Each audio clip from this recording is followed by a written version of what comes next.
welcome to On the Platform. This is Jacqueline Morgan, and today we're diving deeper into our human-machine model, growth performance services, and the SMB market. So, welcome Danielle Moffat, our offering lead for GPS. And Danielle, we've been working on the evolution of growth performance services for a few months, and I think it's time to share. So please give us a scoop. Great. Thanks for having me on the show. When we talk to clients today, we hear about the tremendous pressure to drive revenue growth, especially through the SMB segment, by optimizing the channel and by growing and retaining existing customers. And they're validating the effects that they're feeling from the failing funnel. So leads that aren't quite good enough, insufficient ability to attract and retain talent, lack of automation and process optimization, and organizational barriers from silos that prevents optimization.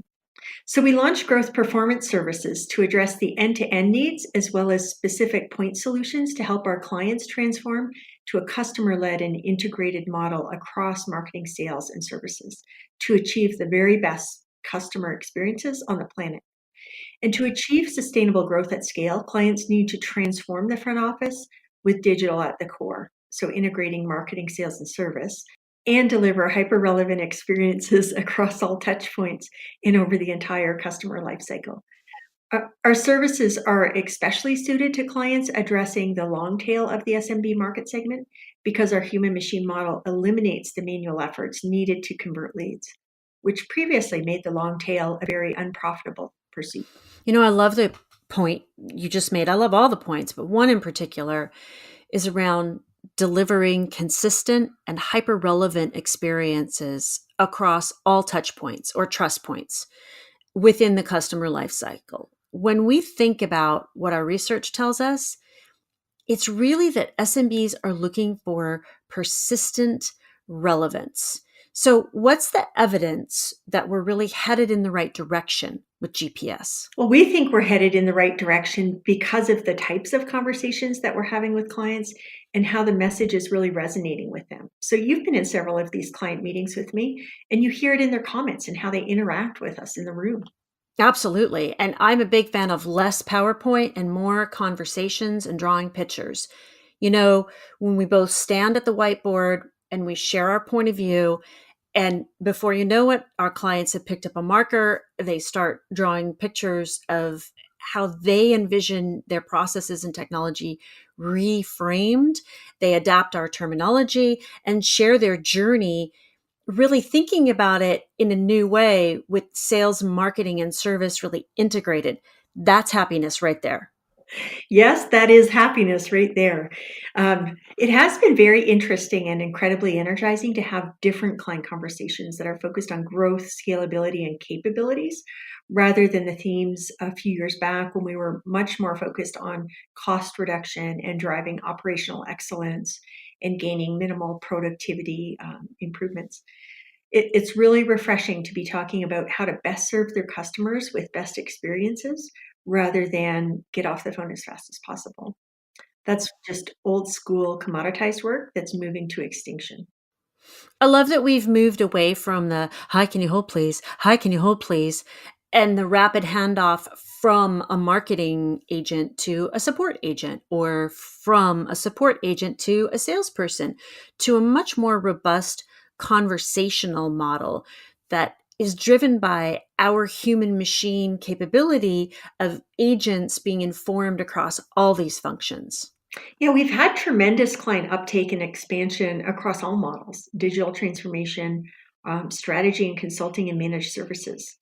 And we're co-investing with some of the most progressive clients as we continue to evolve this business. We've grown tremendously over the past 3 to 4 years, and we estimate that the market opportunity in this space in just a few of our targeted industries is $1 trillion of spend. So it's been a lot of work, and it will continue to be a lot of work, but oh my gosh, it's been so much fun. Fun, but I got to tell you, that's a huge number. And I've only been here for a few years, but is $1 trillion a big number inside Accenture? Oh, absolutely. And it certainly does get people's attention as well as energy and focus. I bet. Can you give us, our listeners, an example that shows that we're kind of headed in the right direction? Just pick one. I know we have lots, but an example of this integrated sales, marketing, and services human machine model. Sure, I'll give you a very recent example. So, one of our clients, a software and platform client, had a need to grow revenue, which was a directive from their board. And their platform was free for users and it was very widely used globally. And so, as a result, they just had this incredible user base. So, then they began selling advertising products and came to us for help to operate and optimize an inside sales function targeted at SMBs. And so, as part of this, we set up what we called a sales intelligence hub, which is a command center of sorts that leverages machine learning, artificial intelligence, deep analytics, data from diverse services, web scrapers, and automation to help enrich, score, and prioritize the leads that we receive. And once we've done this, we route the leads to the appropriate teams to follow up with the SMBs. And by setting up this human machine model, we're able to drastically reduce the lead cycle time and significantly reduce the effort to qualify leads, as well as improving the lead conversion rate. And so, in this manner, our team contributes to the conversion of tens of $1 million in revenue annually, which is a huge impact.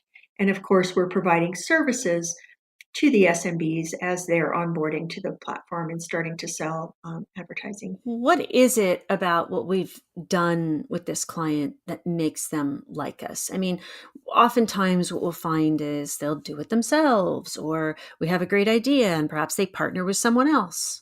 Well, our clients like us for many reasons. But with this client in particular, I think it was our ability to provide new and innovative capabilities, a broad range of services, and then to bring innovative talent sort of in a liquid model. And so, specifically with this client, they also had an idea for where they wanted to go. And we worked collaboratively alongside them and co created the vision in support of the human machine model. We have a vast array of assets that we can deploy to make an immediate impact. And many clients just don't have that ability or perhaps the interest to build those types of assets on the scale that we do. Well, tell me more about those assets. What does that mean? Well, we certainly have many assets. One of the newer asset models we have is a society of bots. And so the sales intelligence hub that I was just describing actually has a society of bots within it, which is a variety of artificial intelligence working together on different functions to create an impactful outcome. I love the name Society of Bots. It makes me think of medieval secret societies. Yeah, in castles in Europe with dark hallways. It certainly does have that flavor. No, but our bots are sunshiny and happy. They're not lurking around castles. They're working hand in hand with their team members to make their jobs easier and more interesting. So, for example, we have web scrapers that can scan SMB sites for evidence of e-commerce or the existence of downloadable apps or existing advertising, among other things. And these factors go into the lead enrichment model and get higher scores than SMB leads that don't have these capabilities. And we know from our experience that those attributes are often associated with SMBs needing and wanting the advertising products that our client is selling. Another AI advisor in the society is a content advisor, and this recognizes and classifies images, again contributing to the lead scoring algorithm. And this advisor can recognize specific images that are either targeting a specific demographic, or it could be recognizing images that are deemed undesirable, and therefore we don't want to continue pursuing a lead with that company. And of course, along with all of this data and applied intelligence comes the need to build, run, and maintain, which is creating new roles such as knowledge engineers, data scientists, business advisors, etc. We spoke about those roles on our last podcast. That's right. That's right. So I'm going to ask you my favorite question. So what? So what's the impact on SMBs? So what? That's what. The human machine model dramatically improves the probability of lead conversion, and our leads are much more rapidly qualified, which enables our agents to have conversations with SMBs about what they need versus hard selling or selling things that have no relevance to them. And so, one of the benefits of importing our third party data sources is identifying the signals that SMBs are ready to buy so that we're no longer waiting until they're 70% through their buying decision before engaging them.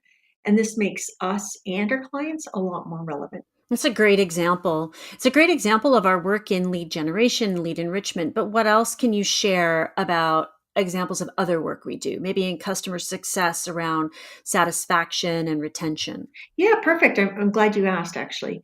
So let me give you an example of some of the work we do in customer success. And what we mean when we talk about customer success includes activities like onboarding, support, and advocacy. So one of our clients, a large software and platform client, approached us because they had poor adoption of their products among their SMB customer base. So while they had, decent conversion, so they had the purchases and the subscriptions, they were experiencing less than desirable usage and very little deep engagement with their customers. Okay. So, what does that really kind of look like? Well, perhaps they signed up and started using the product, but not consistently, or oftentimes, which is most common, they're using some of the products, but not the entire product suite that they signed up for. So they had limited engagement and usage. And so we helped redesign an integrated onboarding and support experience. And our goal was to spend the time with each customer to, A, resolve the issue that they were reaching us, and then B, to ensure they understood how to use the product specific for their business. And this model worked really well. We ended up improving our first call resolution rates. We ended up having 90% five-star ratings. And it also enabled the customers to know that they had a support team that was available to help them as they grew.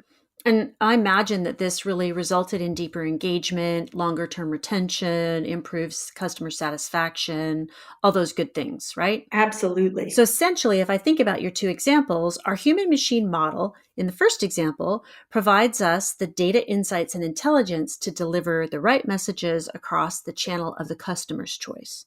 And in the second example, it helps better inform our agents about where our customers are struggling so we can intercede to better enable their decision to purchase or subscribe, which ultimately prevents churn. Absolutely. You're spot on. Excellent. Well, Danielle, I appreciate you taking time to come on the platform. Your examples really bring our success in serving the SMB market to life. Well, thanks so much for having me on the show. I just love our discussions, and I think sadly I'm going to have to get out of this comfortable couch. Well, folks, stay tuned for the next podcast in the SMBs Matter series on the platform. We'll dive deeper into our Asia Pacific SMB research with James Kim, industry MD in our software and platforms Asia Pac practice. James will share some interesting insights drawn from our recent SMB research in China, Indonesia, and Japan. We hope you all enjoyed this episode. Please help us get the word out and be sure to subscribe, share, rate, and review our series. We'd love to hear from you and hope you tune in again for our next episode of On the Platform.